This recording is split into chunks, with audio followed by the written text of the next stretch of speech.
Hi Booktube, it's Stephanie. Today I'm going to share with you all the books I got in August, because we are in September. I'm going to start with the two books that I've already read. The first one being That Time I Got Reincarnated as a Slime, Volume 10, by created by Fuse, manga by Taki Kawakami. I really enjoyed this volume. They're getting more and more into more politics, and we are now getting to a country that actually has, like, it's humans, not monsters, not dwarves, just humans. So a bit of intrigue and problems come for that, because humans don't like monsters, because monsters tend to want to kill them. Things like that. But I am enjoying it, and I'm looking forward to continuing. I think there are 15 volumes, so I'm almost done, which feels good. The next one I got was a bit of I need to pick myself up because I adore his art style, and that is Passajen by Simon Stålenhag. The English title is The Passage, and this is how to put it, this takes place in the US, and we are following a person through this landscape after a disaster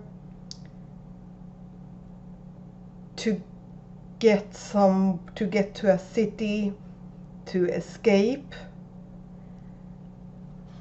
and it's so weird. It's so weird. Like, it's weird, and the ending, like, it's such an ambiguous ending. It fits the tone of this book, but it's like, oh wait, what? So yeah, would definitely highly recommend this. This was eerie.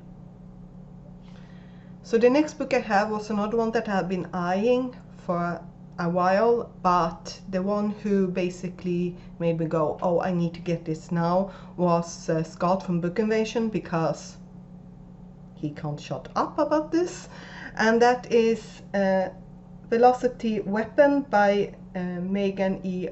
O'Keefe, I think. But yeah, this is a science fiction in which we're following Sonda, who wakes up on an enemy spaceship after remembering that her own ship got blown up. And when she wakes up, she expects to be found on one of her side's ship to be patched up and healed. Instead, she wakes up and she's on an enemy spaceship, and it has been 230 years. And this spaceship, named Barrow, tells her that the war is lost. I don't know from which side it was lost, but the star system, the entire star system, is dead. But is it? So yeah, this is another AI book, and after reading Murderbot, I'm like, I need the AI in my life. This is a chunker, and I bought many chunkers, and I'm not finished many chunkers. I need to fix that, but yeah, this just over 500 pages. This has been on my radar for a while, and the second book came out in the beginning of the year. So the next book I got was a middle grade, and that is The Way to Rio Luna by Zoraida Cordova. And this follows Danny, Danny and his sister, in a way, whose parents die, and they get put into separate foster homes, and his sister Pilly promised him that they will find each other and build a new life in Rio Luna, which is the place of magic where they know each other. But as the years goes by, he starts to question it, but then something happens, and no matter what the adult says, he knows that he needs to get to Rio Luna, so he goes from New York to Ecuador and Brazil, and he needs to find his sister. So that's it, and it's pretty. I like it. And this is the same author who wrote Labyrinth Lost, that got a lot of hype when that came out. So if I like this, or the writing style of this, because I do think that's more of a YA, then I might pick that one up as well. The next one I got is Age of Myth by Michael J. Sullivan.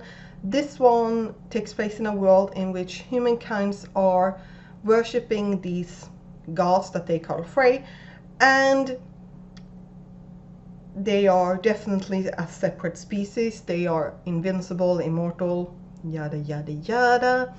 And then one of these Frey fall for a human blade, and the only thing then that's in between humankind and annihilation, yes, that was a hard word for me to say, is a group of these misfits, standard fantasy thingamajigs.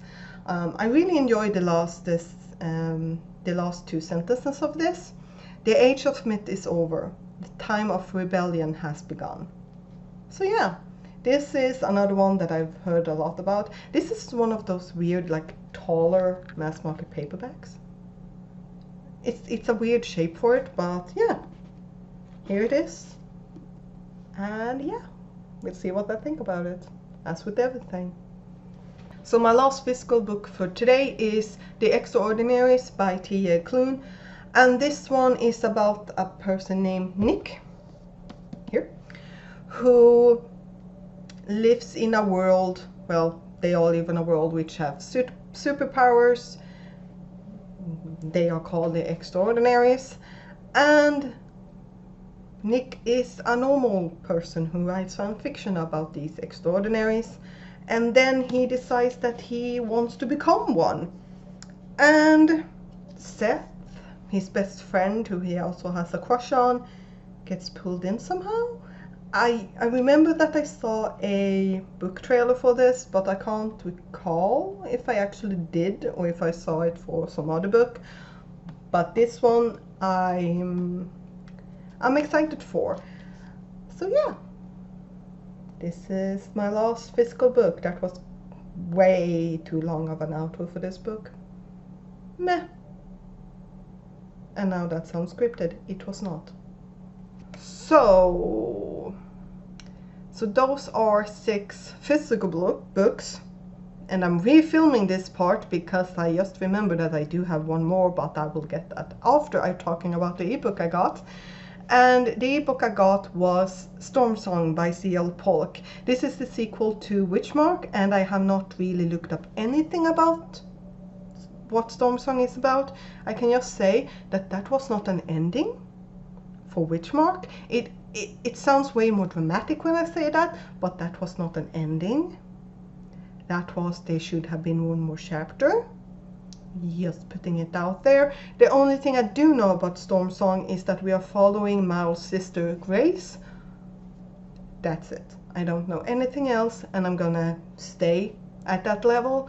So now I need to get my last physical book, which is the Illumicrate for July. The last book I'm going to talk about is the Illumicrate book for July, so if you have not gotten yours yet, and I have sneezed 5 times, I will not sneeze again. So if you have not gotten your box yet, please leave now. But yeah, this time we got 7 Devils by Elizabeth May and Laura Lamb, and this one is a sci-fi that follows, well, I think it's a 2-person point of view, at least 2 persons are mentioned in the synopsis.